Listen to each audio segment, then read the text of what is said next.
Бараа танилцуулга номер 20 2026 оны 1-р сарын 27 дууссан байсан болон шинээр ирж байгаа барааны товч танилцуулгуудыг явъя. Хамгийн ихэнд Мактодогийн үн боломжийн CGC кабелнууд ирсэн байна. Энэ нөр 1 м-тэй 1.2-тай цаашлаад дамжуулах чадамж 65 Вт-тай гэх мэт өдөрт хэрэглэн маш тохиромжтой. Энд манай алдарт MC ах маань харагдаж байна. Энэ бол C6340 Lightning 3.5-тай цаалаалагч тайлбарлах илүүц байх. Гэхдээ жоо муу мэдээ. Яагаад гэвэл тус бүтээгдэхүүний үйлдвэрлэн зогссон. Манайд ирж байгаа сүүлийн дата авалт ингээд нэг 10 гаруй л ирсэн. Арай гэж олж авчирсан.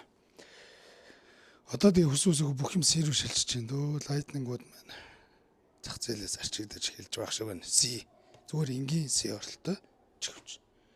Энэ дэр манай дээр Lightning болон 3.5-тай загварууд байгаа. За энэ манай дээр хамгийн их зарагдсан 33 Вт-тай C болон гаралттай адаптер байна. Залгуур нь өөрөө 2 стандартаар байгаа. Нэг нь юм Америк стандарт гэж яригддаг юм да. Нөгөөх нь шунттай буюу хятад стандарт. Цаашлаад сүүл гарсан энэ 25 оны шинэ бүтээгдэхүүн 67 Вт-тай 2 синийг гаралттай өмнө бас энийг танилцуулсан та тий. Энэ ер нь 45-аас илүү хурдан зарагдаад байгаа. Манай дээр бол 45 танууд ингээ 2 single C залгуураас хамаарат бас өөр байгаа шүү. Ээлж танилцуулах бараа маань хуравчны хаан гихтэх Magic Flag. За энэ хуравчны хаан гэдэг би зүгээр өөрөө өгсөн шүү. Яг тийм өөрсдөө тэгж нэрлж бэлж байгаа юм байхгүй. Яг үндсэн савлгаал ийм гоё ирдэг. Хайрцаг юм. Гэхдээ хайрцаг бол хүрлцээгүй байдаг шүү. Яг ийм хайрцаг нь их ховор зөөгөө ирдэг. Ингийн хайрцагтай. Гэхдээ хуравч нь бол уг бүтээгдэхүүн нэг гэдгийг анхаараарай. Black Shark-ийн шинэ хуравч ирсэн. Энэ нэлээд үнэтэй хуравч байлаа. Дээрээс нь үзүүлэлтээр их айгүй өндөр үнэлгээтэй байсан. За яг өөрийнхөө мэдрэмжээр мэдрээд зүгээд үтсэн чинь амар юм нарийн хийцэлтэй харагдаж байгаа бох тий.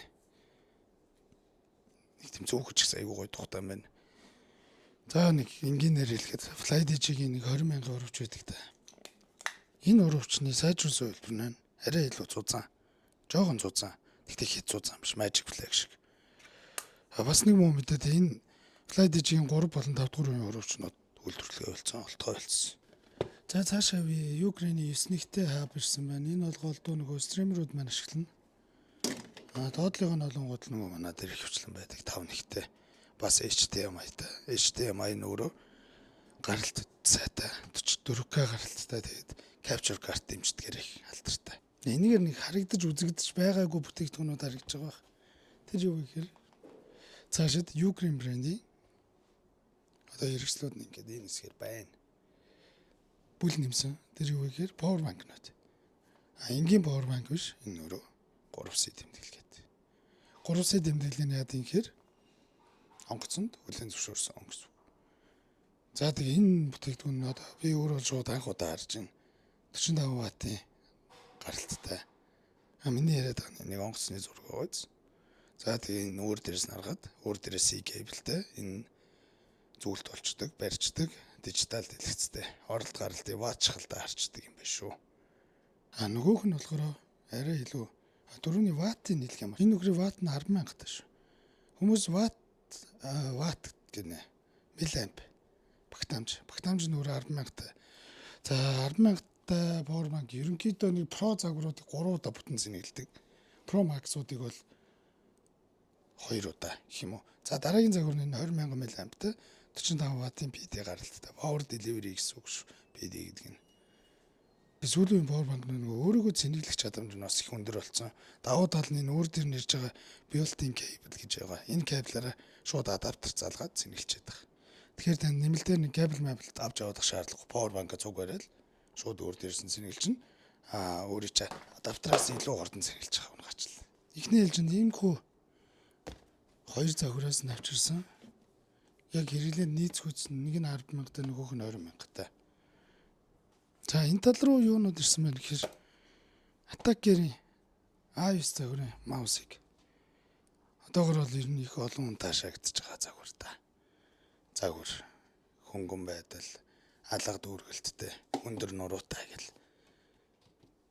гадна талаас нь шинжээд дээрэс нь яг техникийн үзүүлэлт дээр бол маш өндөр явагддаг. Үн боломжийн маус дотор шүү. Тэрнээс шинийг бол үнэтэй Logitech-ийн G Pro X гэдэг брендийн маустай бол харьцуулахгүй. Уг нь болохоор Dragonfly VGN F1 гэх загвар байна. Энэ загвар болохоор урдуура жоохон палбардууд байдаг. Энтэй харьцуулаа харуулсан харахад нэг иймэрхүү. Арай нам нуруутай. Тэгсээр нэ урд хэсгээр нэг юм палбар барихад бол бас галзуу штэ. Өнгөний хувьд энэ A9 загвар бүгд цагаан. Энэ болохоор холимог байгаа. Цэних ягаан гарсан хараар нөгөөх нь цагаан гэсэн үгнүүд байгаа. Энийгээр манай алдарт GC Sensman ирсэн байна. Суур сайтай. Энэ хар өнгөтэй шүү. Өөр дээрээ батарейтай. Хөрөөх чадам сайтай гэх юм уу да. Сенсингийн бүтэн хэрэгждэг. Өөр дээр свин горимтой дөрвөн төвшөнд үлээдэг. Радиус жижиг ч гэсэн маш хүчтэй үлээлттэй. Тэгээд цэнийг барилт сайтай, батарейтай болохоор. Цэнхэр чөтгөр маань бас ирсэн. Энэ нөхрийн талаар ярихч бараг илүү дээ. EOS-ийн K722 wireless загвар нэрсэн. K700 нь болохоор гар амрагчин соронцтой. 722 нь соронцгүй үргэлж болцсон. Тэгээд wireless гэхээр ойлгомжтой тий уцгүй. Энд бас нэг сүүлд орчихсон нэг кулер байна. Pirate Sahara гэсэн логотой. Энэ нөхөрөөс хөрөх чадамжаараа өмнөх загваруудад бол арай царайлаг бас илүү байгаад байгаа юм болов уу гэж харсан шүү дээ. Гэхдээ энэс хоёрхан ширхэрсэн. Тэгээд эцэст нь бараа авсан хүмүүстэй зүгээр ганц хоёр удаад ашиглахаар дагалдуулж өгөхөр хурвч ус зориулж захиалж авчирсан. Зарим мөргөлтөөр авсан хүмүүс бол мэджил байгаа тийм ээ. Нэг ийм сенс бас бэлгэн дэрсэн мөлий нэг зүгээр аваарай.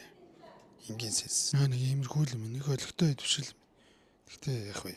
Түүний дашим нөгөө хилдэг зүйлээ л дахиад хэлэх чинь тэр юу гэхээр та ийм кейборд аваад шууд утсан залгаад одоо тэр PUBG нөө юу байна? Юу ч тоглох боломжгүй шүү. Энэнийг чинь заавал холбогчоор дамжуулж байж тоглож удирддаг юм шүү гэдгийг хэлэх гэсэн. Тэгээд та сонголтоо зөв хийгээрэй. Манай дэлгүүр зарагдсан бараг золихгүй буцаахгүй баярлаа.